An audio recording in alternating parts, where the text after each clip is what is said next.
The Miami Heat struggled in Game 3 dealing with Jokic and Murray. So can they get it done tonight in a must-win Game 4? Let's talk about it here on Hoop Talks.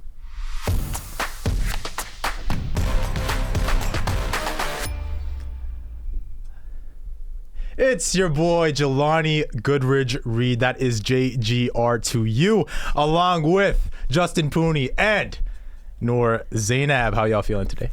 Great JGR. How are you doing today? Yeah, I'm good. It's NBA Finals Day, of course. Live from South Beach. We're not in South Beach, though, right? I know. Yeah, we're in Canada, where the wildfires. Hopefully, everyone's good with the wildfires in Quebec, and hope y'all are doing well. Yeah. But yeah, so let's get to the court. Of course, the Miami Heat struggled in Game 3. Like I said, they dropped that one, dealing with Jokic and Murray just going off. Okay, the first pair of teammates to have a triple-double in a finals game, of course. Both 30 and 10 they had in the game. And, of course, Jokic continues to be just marvelous. So, on this point, what does Miami have to do tonight to even the series, Noor? They have to hit their shots. Every single person on the court has to hit their shots. Why they won Game 2 was because they were hitting their shots. You saw contributions from Caleb Martin, but Max Strus. You saw contributions from Duncan Robinson, Gabe Vincent, Ben Adebayo had a great game that time too. But the problem is if you're not hitting your shots, and as we said before too, Jimmy Butler is not the pure scorer that you maybe would need on a team like that. So you need all hands that you can get at any single point, because he's a good fourth quarter guy, but he's not going to be a guy that can pull the team through every single time. As we saw, they did pull it close to until 10 points, also in the fourth quarter once again. But they need to have that offensive efficiency the entire way through, and they need to have a near perfect offensive game to win, in my opinion. I think they have to get all their shots in. I think that you hit the nail on the head right there. They just have to hit their shots from three-point range. Like in Game 2, they shot 48% or damn near 49% from three-point range, 49% from the field. Like, okay, you're not gonna expect somebody to hit 49% from three-point range every game, but if they can get up to 35% or near 40%, that can help them a lot. And the other thing too is they need to get to the line. The discrepancy from the free throw line is a major thing. I think last even if they got like hit 7 more free throw attempts, attempts, that was a big discrepancy in the point differential. And I think also they're undersized. It's very evident this series that the Miami Heat are way more undersized than the Denver Nuggets, and the Nuggets are playing that to their advantage. Excuse me, that was a tongue twister right there. That you're not going to stop Jokic and Murray, but can you make it difficult? Can you force Jokic to be just a scorer? Right, because that worked a little bit. Do we want to have that conversation about making him a scorer again? Well, I mean, look in Game 2, he had to. No, it's true though. He had a whole bunch of points, and then he was unable to facilitate as much. Right. Yeah. So can you make Nikola Jokic's life difficult? Again, I'm not going to bet against the Miami Heat again, but they're clearly this less superior team here. So they're going to have to do everything possible to get back into the series. Denver played a horrible game in Game 2, and they still almost won the game. That's how good they are. And right? do you think, because on Jimmy Butler, I understand the ankle injury that he suffered in the second round. He's been dealing with that. But do you expect a game like a Jimmy Butler type of playoff game, the playoff Jimmy, to wake up, or is that gone? We haven't seen it in a while, since probably like Game 3 against Boston, right? We have not seen Jimmy Butler play. Now again, that could be the ankle injury flaring up. He could just be out of gas because this team has been playing, playoff basketball for over a lot of 3 months full series, like a lot a really long series. Exactly. It's not like it's been a quick, clean cut for them. It makes you wonder, had they finished the job against Boston earlier, they could have had a lot more rest and could have been more rested for this NBA Finals, right? I think Jimmy Butler has to show up. He is the key tonight for the Miami Heat. If he does not show up, the Miami Heat have no chance of winning. You can't rely on Duncan Robinson, your boy Highsmith, Caleb Martin. Again, great story, Caleb Martin is, but you can't be relying on Caleb Martin to win you Remember, games. he is a role player. He's not a superstar player. He played very well. well. Which is also why he's kind of fallen off a little bit this series, right? It's what happens. Because I agree with you. I think Jimmy needs to try. Like, I know he had 28 in the last game, right? But I need that type of game that we've seen previously.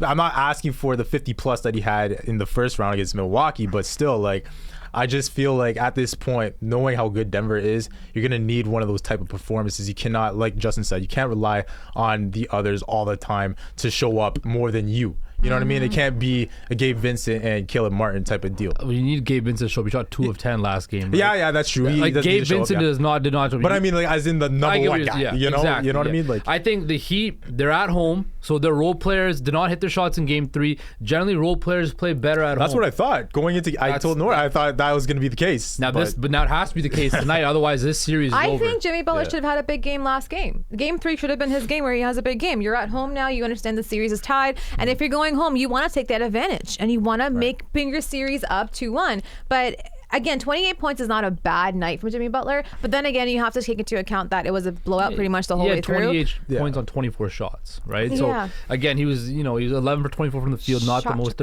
high volume shooter. Yeah, he shot near 50%. So again, somewhat efficient. I just think they have to be hitting their 3-point shots. Again, this was the worst team 3-point shooting wise in the regular season. Caught fire in the playoffs, and now it's kind of tailed off a bit following the last game. They need to hit shots. They need to be aggressive and get to the line, and they need to figure out a way to make Jokic and Murray's life difficult. And you also have to hope that Denver's role players start missing some shots. And you need to and do you also give credit to Denver's defense there? Because obviously how they limited Miami in Game 3 at their home court is is a sign that they know that they're adjusting as well. They're getting their game plan. Well, that's Mike Malone too. Yeah, exactly. And I think the third quarter of the last game was really indicative because Denver came out of the halftime and just punched Miami right in the face, right? Yeah. They took a 9-point, it was a 5-point lead at halftime to make it to a 14-point lead. And after that, when you go down 14 going into the fourth quarter, 9 times out of 10, you're not going to come back from that, right? So that's where Miami needs to have a strong start tonight, get on a lead and hold it and try to play smart Heat culture basketball. Because if they lose tonight, guys, the series is done. No, and I think they have to rebound. That's the other thing. I'd say that's the biggest thing. And I know they're undersized, but find a way to get in the paint. You know what I mean?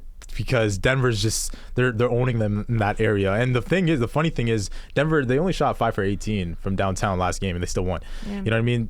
So Miami's gonna have to hope that they continue to just have performances from Bam Adebayo. I think he's played pretty well this series. He's exceeded expectations. He's done a pretty good job. 17 rebounds, pretty good. Last game, so he's got to show up. But we'll see if the shooting is there. But let's move to Denver more so because they are winning this series, in my opinion. I said 5.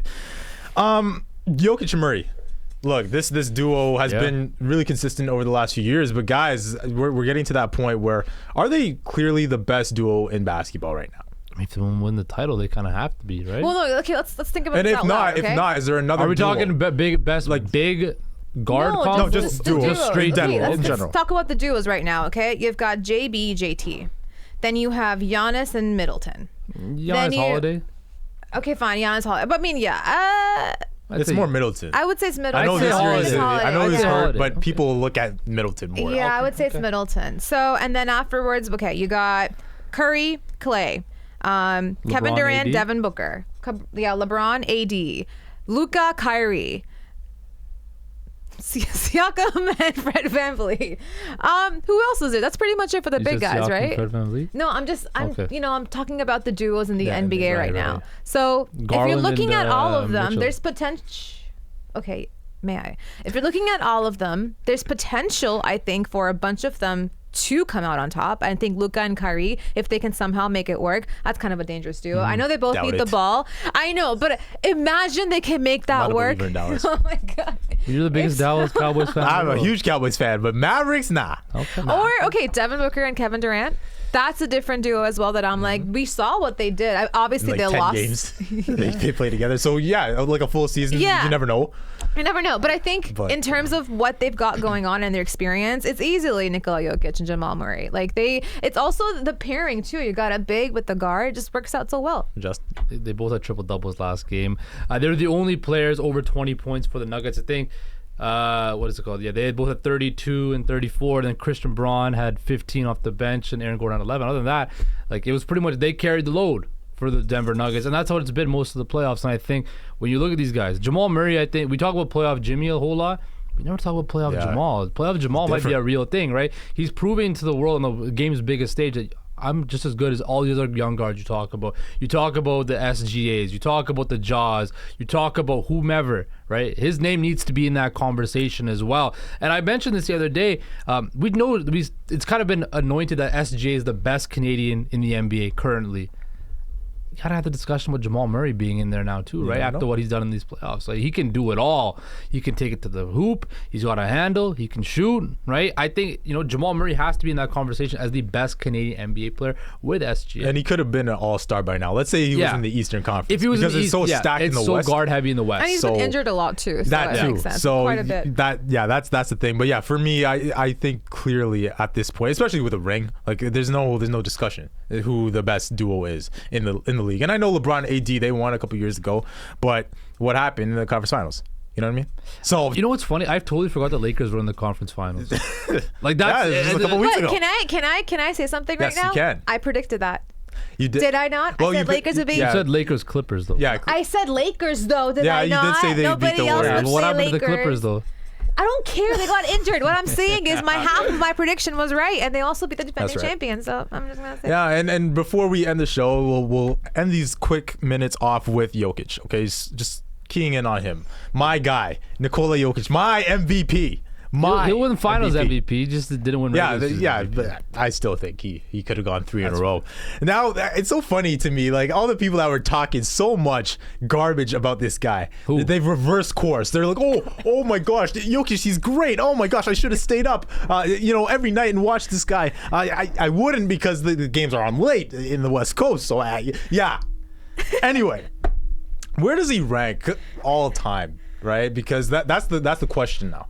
We're in centers in terms of centers, because all time, like out of everybody, I've seen top 25s, I've seen top 20s, people are saying top 30 right now, all that. But centers specifically, does he have a chance to get in that vicinity of Shaq, of Hakeem, of Kareem?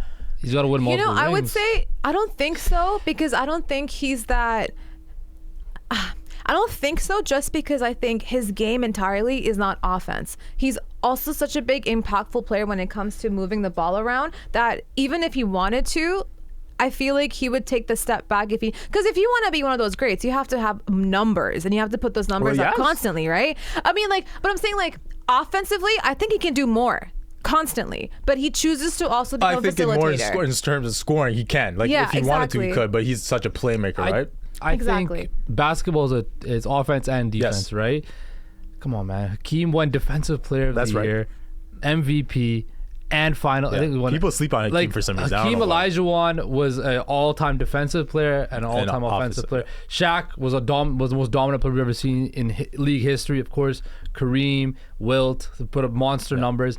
If Jokic wants to enter into that stratosphere, you have to win multiple titles and you have to dominate the court dominate the game on both sides of the court. He doesn't do it on the defensive side, right? That's why I always was taking Joel Embiid, because Joel Embiid would do more on the defensive side, but now that I still think he's not an athletic dude. He's not the best defender, but I still see his impact on the defensive side. Again, but it's not as big of an impact as you expect from his side. There's no doubt. If you're looking at the names, aside from Kareem, Shaq, and Hakeem, you got Bill and Wilt, obviously. You might want to throw around Robinson, okay, from the Spurs. Former MVP, David Robinson, yeah. Ewing, Moses. Tim Duncan? You have Parrish, you have McAdoo, you have Artis Gilmore, these guys. So he's probably on that back half at this point, but I would probably agree with Justin here in saying he's got to do this repeatedly. Mm-hmm. So we've seen it as of late, for sure, with him. The past few years have been fantastic. 2 MVPs, probably a Finals MVP on the way. I think so in 5 games, Monday night.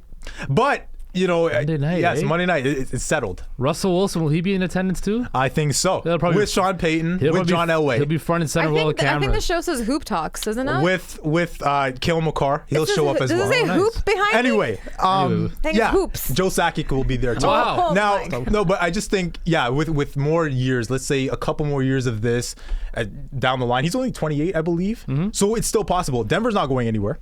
They're not going anywhere. And I won't say they're going to repeat, or they haven't even won the championship yet, but it's so hard to win in this league. Yeah. There's so much parity now in this league, so there's no guarantee in terms of winning championships. I couldn't tell Denver to win the title because the way you're talking, like the series is over. It's not like it's a 2-1 series already. Right now. Game 4 is Miami. It's because I have them in 5. Okay. But I still think, Jokic is on the back half of that conversation right now. I think he's really creeping into that top 10. If not there already, I think he probably is there already in my estimation. But I want to see how his career unfolds, because I want him to be healthy. That's the other thing. Health, and Murray's health I think is huge for the success of the Denver Nuggets moving forward. But guys, real quick, do they win tonight? The Nuggets, do they win tonight or lose? I'm gonna say I think they'll lose tonight. I'm gonna stick with Heat in 6, so Miami has to win this game. Okay, you better hope so. Jelani says they win, right? You got them in 5. So I got Denver. Series is over according to Jelani. I got Denver in 5. We'll see what happens tonight. Mile High takes on the South Beach Heat. It should be a lot of fun. Make sure this guy's laughing at me. Make sure y'all are watching tonight. Don't be watching Vanderpump Rules or anything like that. You could if you wanted. You could, but I don't think so. I don't think you should. And make sure you're not on NBA Twitter throughout the game. You can be, but pay attention to the game. I know Zion's doing some stuff out there. I know John Morant and that stuff, but make sure you pay attention to the game itself. Thank you for watching. See you next time.